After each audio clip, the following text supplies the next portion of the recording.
All right, let's talk about my piggy soap. I had an aha moment not that long ago where I was like, soap, it's so amazing. This piggy soap is so amazing, guys. I just have to share it with you. What a weird homesteady thing, but I have to talk to you about my soap. It's and there's directions that you can make it yourself as well if you can render down your own lard, or of course on my Etsy shop I have this. So this black one is activated charcoal soap. So lard soap in general is very nourishing and moisturizing. And no, it's not like rubbing a pig on you. Trust me, I've heard that from many people. But when they try this soap, they were really amazed with it and absolutely love it. It lathers up so very nicely. And the activated charcoal, not only nourishes and moisturizes, but also removes impurities from your skin. We know that our skin is our largest organ, so you got to really take care of it because we're just absorbing everything. So we want to make sure that we are putting on good soap, good clean moisturizers and lotions and stuff like that. So about the soap. This was so cool when I thought of this. I don't know why it took me so long. It's obviously from our pigs. Everyone knows that we're the accidental pig farmers, and it's from our pigs. But what's really cool is that we breed the pigs here. We raise the pigs here. We harvest and butcher the pigs here.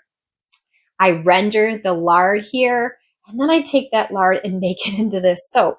Talk about a full circle thing, all packaged up in this cute little square thing. I just loved it, and I thought it was really cool. And on a side note on the lard, if you're going to render your own lard, get it from a pig that was fed organic. I'm a food prude for a reason, thanks to the sign there. It has to be raised organically. It needs to be on an open pasture, which is the best way to do it. Then they're out rooting and tooting like God designed them to be. And they have access to all kinds of the beneficial stuff in the soil and the grasses and whatever else is growing.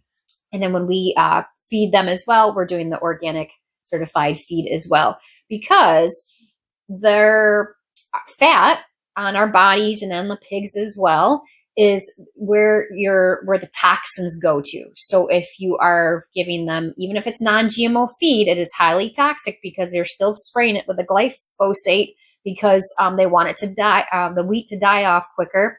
And then they're still consuming that cancer-causing chemical, in my opinion, and we absorb it, and then we store it in our fats. And so do the animals. So if you are rendering from a pig that has been fed not good stuff, you are then consuming it as well, even though maybe it was open pastured. But if you're still feeding it not good food, they're absorbing it. You're putting it on your largest organ as well. See where this is kind of connecting here. So what you eat is what you are, what you put on your skin. It comes from the animal that, could be bad or could not be bad, or could be good. So I was just really proud of creating the soap, calling it piggy soap, making the soap, being able to sell it and offer it because it comes from these wonderful animals that we treat very humanely. We give them lots of sunshine and organic feed, and they get the root and toot, and it just makes them some really happy pigs that creates this wonderful, healthy, nourishing, moisturizing piggy soap that is just wonderful. So I wanted to share that with you guys. So kind of funny that it's, all that story comes from a bar of soap, but yeah, it's pretty cool stuff. So if you're interested in it, of course you can buy it from me locally, or you can go to my Etsy shop and buy it there and read the reviews from the other people of what they're saying about it. I've been selling it locally for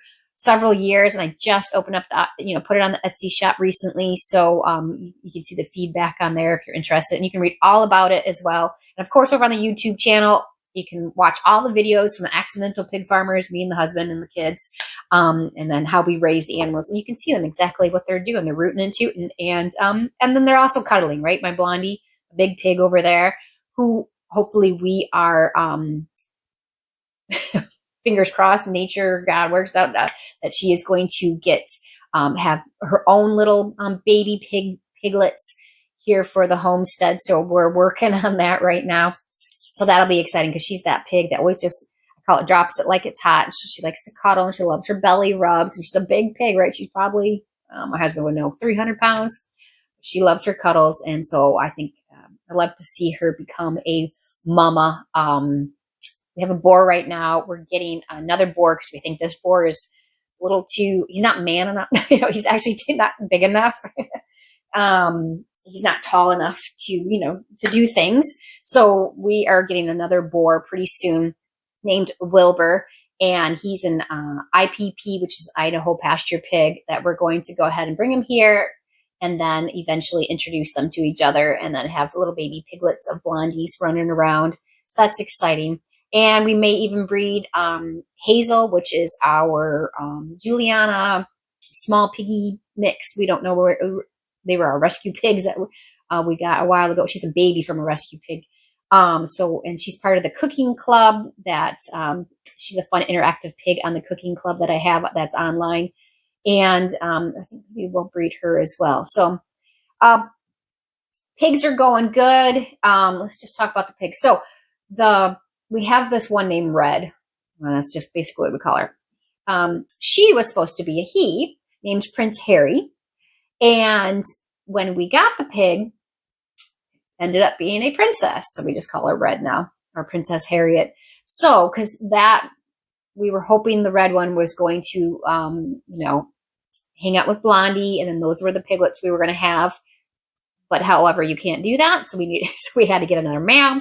So enter a Big Poppy. That didn't work. So we don't think it worked. And now, so enter Wilbur onto the homestead. We're hoping that will work so we can have little baby pigs. The gardens are heavily fertilized. Talk about rooting and tooting and dropping some fertilizer. Gosh, they are mucky and muddy as heck right now because of all the snow we've had. It has melted. I mean, we've had over like 250 inches of snow. A lot has melted. There's still, my husband thinks there's about 18 inches of snow in part of the woods and stuff like that. We're supposed to get a good ice storm and some weather going on this weekend.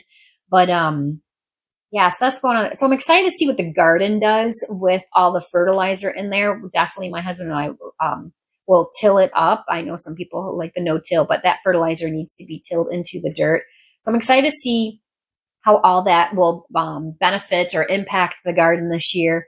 Of course, they had hay in there, and then we fed them in there. So we're going to put the chickens in there to kind of come in and clean up all the little stuff that they've dropped, because they will do such a good job of their own tilling type of method to go in there, and they'll be able to eat all that good stuff. And then hopefully they'll eat it, and then maybe some of that won't replant, because I don't really need that specific, whatever's in the feed mix, the organic feed mix being planted in the garden. I want potatoes and onions and garlic and tomatoes and stuff, not cracked corn, or I have no idea what's in there. I don't think it's cracked corn, but so that'll be really exciting this year to have them both fertilized. Right now it's just a muck and a mess, man. But yeah, so that's kind of what's going on from the piggy side. They got the wonderful piggy soap and the light bulb that went off on my head, and how cool that is. And then fertilizer. So how's your guys' garden plans going this year? I'm really excited. I'm really, really revved up. And feel a new passion for this garden season. I feel I'm getting a lot of clarity, so I'm excited for that. Oh, gosh. Okay, I think that's it from the Accidental Pig Farmers. I will see you on the next one.